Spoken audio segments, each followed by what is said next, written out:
Salut à toi, pensée du jour numéro 100. Ça fait plaisir d'y être arrivé. Merci à toi et à tous les autres pour le soutien. C'est vraiment cool de faire ces petites pensées du jour et d'avoir du monde qui répond en commentaire, soit en accord, soit en désaccord, soit en soutien. C'est toujours cool. Donc voilà, merci en tout cas pour tout le soutien jusqu'ici, pour ces 100 premières pensées du jour et pour les pensées du jour futures. Hier, j'ai eu l'opportunité de parler avec Vincent pour son podcast Ways to Podcast, W2ST, si je ne me trompe pas, tu retrouves sur nos minutes et en podcast. Et donc le podcast sortira la semaine prochaine. Et une des questions, c'était, d'ailleurs merci Vincent de m'avoir reçu, c'était vraiment cool d'échanger avec toi.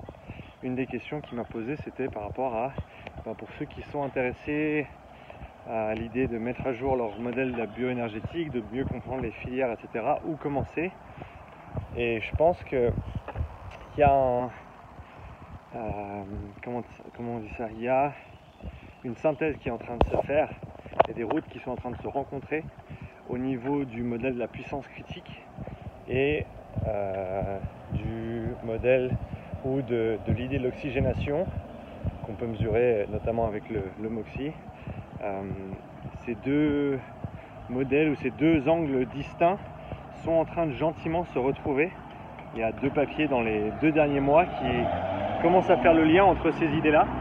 Et je pense que ça va être l'avenir, dans le sens où si on arrive à mettre en commun un modèle donc, de la puissance critique qui est vraiment plus sur le rendu effort et ce qui se passe au niveau physiologique, ce qui se passe sous le capot pour parler ainsi, là je pense que ça devient super intéressant parce que on parle souvent dans la science ou dans la recherche que quand tu arrives à une même conclusion en venant de 2 points de départ complètement différents, ça renforce vraiment ton modèle du fait que voilà, les points de départ sont pas les mêmes, les pièces avec lesquelles tu joues sont pas les mêmes, mais au final ça se rencontre quand tu arrives à la conclusion et donc à mon avis c'est super intéressant. Et je pense vraiment que c'est ce qui va se passer dans les années à venir, c'est qu'on va voir cette fusion en fait de l'idée de la puissance critique, du W' ou de la vitesse critique et du D' suivant la discipline, et ce qui se passe au niveau physiologique avec notamment l'utilisation de l'oxygène. Le lactate fait partie aussi de l'équation bien sûr, mais on sait maintenant que le flux de lactate peut être bas ou peut être très très haut, et ça ne va pas se refléter nécessairement dans les valeurs de lactatémie dans le sang. Donc c'est une mesure qui peut être intéressante, mais je pense qu'il y a ses limitations. Mais voilà, l'oxygène on peut le mesurer, et voilà, je pense que quand on va réussir à ramener ensemble ces deux côtés de l'équation, le côté watt rendu effort et le côté physiologique, ça va être super intéressant parce que on se dirige vraiment vers quelque chose d'intégré.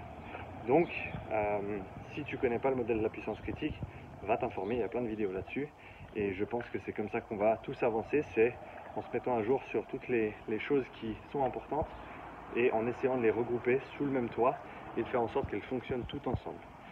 Donc voilà, courte la petite pensée du jour d'aujourd'hui, mais quoi qu'il arrive, merci d'avoir regardé. Merci encore pour le soutien, pour toutes les vidéos, tous les commentaires, tous les petits likes. Donc n'hésite pas à me mettre un petit commentaire sous la vidéo, dis-moi ce que tu penses. Et à demain, j'espère, pour une nouvelle pensée du jour. Ciao.